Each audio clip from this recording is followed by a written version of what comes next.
Hoje, nesta manhã, líderes partidários do Senado e da Câmara se encontraram na residência oficial da presidência do Senado com Davi Alcolumbre, Rodrigo Maia, os ministros Sérgio Moro e Luiz Eduardo Ramos para discutir e chegar a um acordo sobre qual seria a tramitação de uma proposta única de prisão após condenação em segunda instância.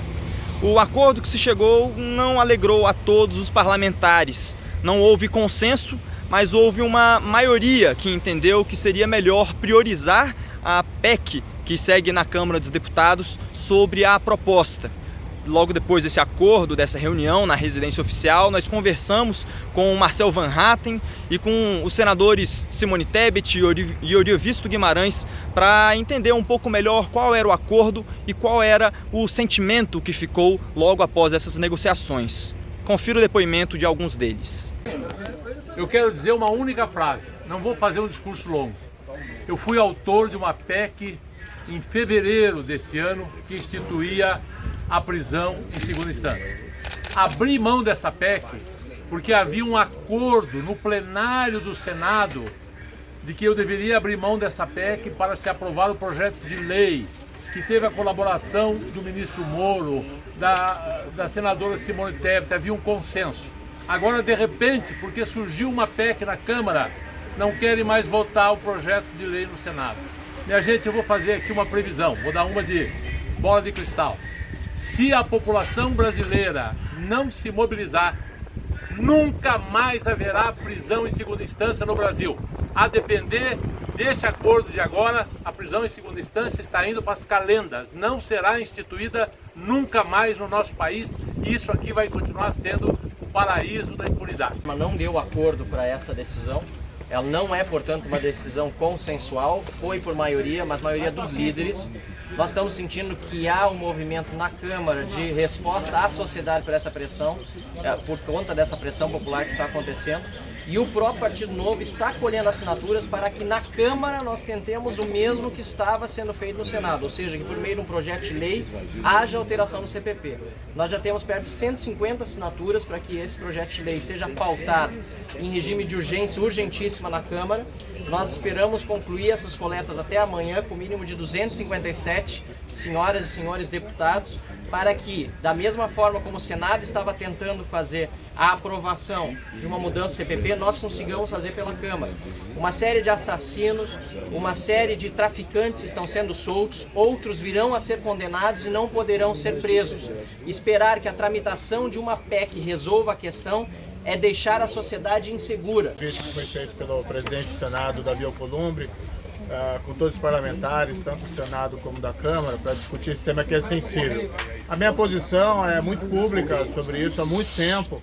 Claro que nós respeitamos a decisão do Supremo. O Supremo, no entanto, sinalizou da possibilidade do Congresso alterar pela Constituição ou por projeto de lei o tema da segunda instância. É claro que isso não deixa de suscitar eventuais controvérsias. Como ministro da Justiça e Segurança Pública, vim mais aqui como observador e com a preocupação de que a impunidade seja reduzida. A impunidade ela afronta a justiça e gera problemas na segurança pública. Há 2 semanas atrás, por exemplo, eu tive notícia de um condenado por assassinato de policial que foi colocado em liberdade. Havia sido condenado em segunda instância, estava preso, foi colocado em liberdade. Isso tem acontecido em vários pontos do país. Nós entendemos como imprescindível a execução em segunda instância.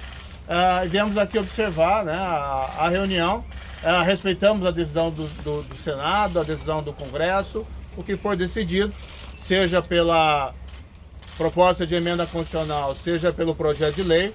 A minha avaliação pessoal é que ambos resolvem a questão. Não pensem a sociedade brasileira que a resposta para esses anseios virá de uma casa ou de outra. A gente precisa ter o entendimento que a resposta para os desejos da sociedade e do Congresso precisa vir da Câmara e do Senado.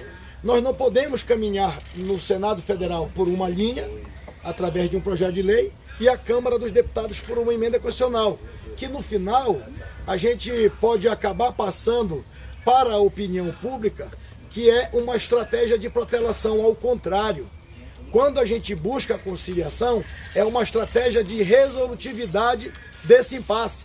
então eu já quero antecipar que pode dar um confronto aí de posicionamento, mas na realidade acho que o que vale é o que for dito pelos líderes que ficaram até o final. Do meio para o final, algumas coisas foram colocadas que foram levadas em consideração. Houve um levantamento aqui muito claro, feito por alguns colegas e por mim, de que sem um calendário específico, com dia para começar e dia para finalizar a aprovação da PEC pela Câmara dos Deputados, o Senado Federal não poderia fechar questão. Não poderia e não pode por quê? Esse é um sistema bicameral e não é à toa. O Senado não é mero revisor. Há um sistema de freios e contrapesos. Existem duas câmaras, né, dois parlamentos no Brasil, justamente para aperfeiçoar a legislação e encontrarmos o texto ideal para qualquer questão, quanto mais uma questão complexa como esta. Tendo em vista isso, o fato da Câmara não ter sinalizado, o presidente Maia ainda não ter fechado um calendário com os líderes da Câmara dos Deputados, o Senado Federal continua com a tramitação dos dois projetos. A PEC está na CCJ aguardando e a modificação do Código de Processo Penal tem uma audiência pública, um requerimento de audiência pública aprovado. Essa audiência pública será realizada na quarta-feira, não na terça, porque na terça o calendário da Câmara será apresentado aos líderes do Senado Federal e só a partir daí o Senado Federal vai ter um encaminhamento em relação a essa questão. Portanto, até a semana que vem, os dois, Câmara e Senado, continuam avançando na aprovação do projeto em relação à segunda instância. Este acordo a que se chegou de priorizar a PEC de Alex Manente, que já foi aprovada na CCJ da Câmara na semana passada, pode sofrer ainda uma reviravolta. Na terça-feira da semana que vem, a presidência da Câmara, junto de alguns líderes partidários, vão se reunir novamente para apresentar novamente a todas essas lideranças da Câmara e Senado e para a presidência das duas casas um paripasso, um cronograma de como será a tramitação dessa PEC na Câmara e também para o Senado.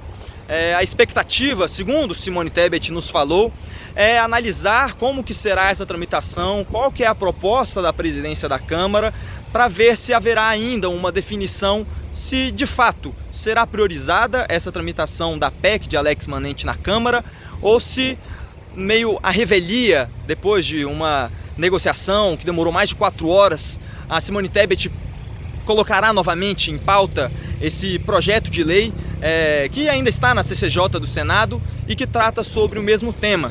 Ou seja, teremos de esperar ainda mais uma semana para ver quais serão os detalhes deste novo acordo firmado entre as lideranças da Câmara e do Senado.